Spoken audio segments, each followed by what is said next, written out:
Que ce soit au Vatican avec le pape, chef de l'Église catholique universelle, ou ailleurs dans le monde,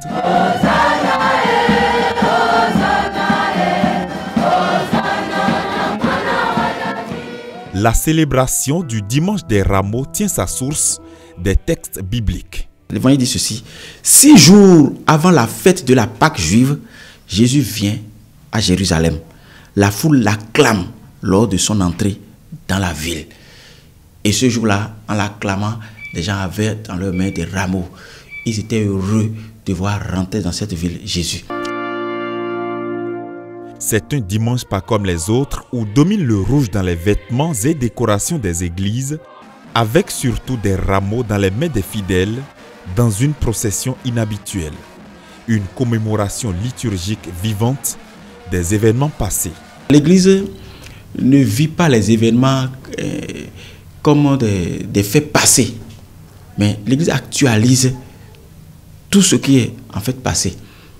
Jésus est né, ce n'est pas comme un événement, le roi Béhanzé est né en telle année, bon voilà, on se rappelle simplement, non, nous revivons cela. Et pour revivre les faits vécus par le Christ 6 jours avant Pâques, plusieurs activités spirituelles sont menées dans l'Église. Au dimanche des rameaux, l'effervescence est de mise, avec des chants qui clament gloire et honneur au Créateur, comme il y a plus de 2000 ans à Jérusalem.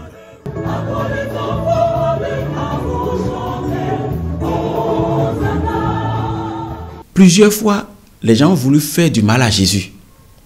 Un jour, il a chassé les vendeurs du temple. Et les gens étaient tellement furieux, mais personne n'a pu mettre la main sur lui. Un jour, on l'a fait monter jusqu'en haut d'une montagne pour le faire précipiter. On dit, personne n'a pu mettre la main sur lui. Donc, plusieurs fois, les gens ont voulu mettre la main sur lui, mais ils n'ont jamais pu le faire. Alors, le jour des rameaux, nous voyons Jésus-Christ qui rentre dans toute sa gloire dans la ville de Jérusalem, où il sera tué. Et au moment où il marchait, les gens cherchaient déjà à le tuer. Mais les gens ne pourront pas mettre la main sur lui. Alors ça a été la manifestation, ou si vous voulez, l'ultime manifestation, la dernière manifestation de la toute-puissance de Jésus-Christ. Avant qu'il nous dise, maintenant là, vous pouvez me tuer. Donc le dimanche des rameaux, c'est pour nous en même temps la manifestation de la toute-puissance, ou l'ultime, la dernière manifestation de la toute-puissance de Jésus-Christ, avant qu'il ne se laisse entre les mains des hommes.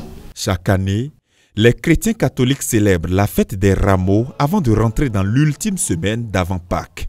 Une semaine appelée la Semaine Sainte, avec au cœur d'intenses activités spirituelles et de recueillement pour les fidèles dans la consolidation de leur foi.